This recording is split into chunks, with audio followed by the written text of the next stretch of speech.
ಇದು ಭಾರತದ ಎಂತಹ ಕುಂಡ ಅಂದ್ರೆ ಇಲ್ಲಿ ಭಗವಂತ ಪರಶುರಾಮ ತನ್ನ ತಾಯಿನ ಕೊಂದ ನಂತರ ತನ್ನ ಕೈಗೆ ಅಂಟಿದ ಪಾಪದ ಕೊಡಲಿಯಿಂದ ಮುಕ್ತಿ ಪಡ್ಕೊಂಡಿದ್ದರು. ಈ ಕತೆ ಮಹಾಋಷಿ ಜಮದಗ್ನಿ ಮತ್ತು ಅವರ ಪತ್ನಿ ಪತಿವ್ರತ ರೇಣುಕಾದೇವಿ. ಇದು ರೇಣುಕಾದೇವಿ ಪ್ರತಿದಿನ ಕಚ್ಚಾ ಮಡಿಕೆಯಲ್ಲಿ ನೀರು ತಗೊಂಡು ಬರ್ತಾ ಇದ್ರು. ಮತ್ತೆ ಅವರ ಸತಿತ್ವದ ಬಲದಿಂದ ಆ ಮಡಕೆ ಒಡಿತಾ ಇರಲಿಲ್ಲ. ಅವರಿಗೆ 5 ಮಕ್ಕಳಿದ್ರು.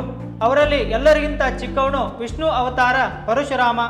ಒಂದು ದಿನ ನದಿಯಲ್ಲಿ ಗಂಧರ್ವರು ಸ್ವರ್ಗದ ಸಂಗೀತಕಾರರ ಜೊತೆ ಜಲಕ್ರೀಡೆ ಆಡೋದನ್ನ ರೇಣುಕಾದೇವಿ ನೋಡಿದ್ರು.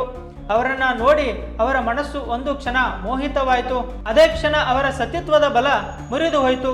ಜೊತೆಗೆ ಮಡಕೆ ಕೂಡ ಒಡೆದೋಯ್ತು. ಯಾವಾಗ ಅವರು ಆಶ್ರಮಕ್ಕೆ ಬಂದರು ಅವಾಗ ಋಷಿ ಜಮದಗ್ನಿಗೆ ತಮ್ಮ ಯೋಗ ಬಲದಿಂದ ಗೊತ್ತಾಯಿತು ರೇಣುಕಾದೇವಿ ಅವರ ಮನಸ್ಸು ಚಂಚಲವಾಗಿದೆ. ಜಮದಗ್ನಿ ಕೋಪಗೊಂಡು ಅವರ ಮಕ್ಕಳಿಗೆ ಆದೇಶ ನೀಡ್ತಾರೆ, ನಿಮ್ಮ ಅಮ್ಮನ್ನ ಕೊಂದು ಬಿಡಿ. ಯಾವಾಗ 4 ಜನ ದೊಡ್ಡ ಮಕ್ಕಳು ಆಗಲ್ಲ ಅಂದ್ರು ಅವರು ಅವರ 4 ಮಕ್ಕಳನ್ನ ಬೂದಿ ಮಾಡ್ತಾರೆ. ನಂತರ ಪರಶುರಾಮನಿಗೆ ಹೇಳ್ತಾರೆ.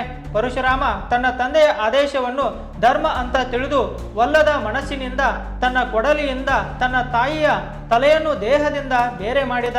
ತಂದೆಯ ಆದೇಶ ಪಾಲನೆ ಮಾಡಿದ್ದರಿಂದ ತಂದೆ ಪ್ರಸನ್ನನಾಗಿ ಜಮದಗ್ನಿ ವರ ಕೇಳು ಅಂದಾಗ ಪರಶುರಾಮ ತಕ್ಷಣ ತನ್ನ ತಾಯಿಯನ್ನ ಜೊತೆಗೆ ತನ್ನ ಅಣ್ಣಂದಿರನ್ನ ಜೀವಂತ ಮಾಡೋ ವರ ಕೇಳ್ತಾರೆ.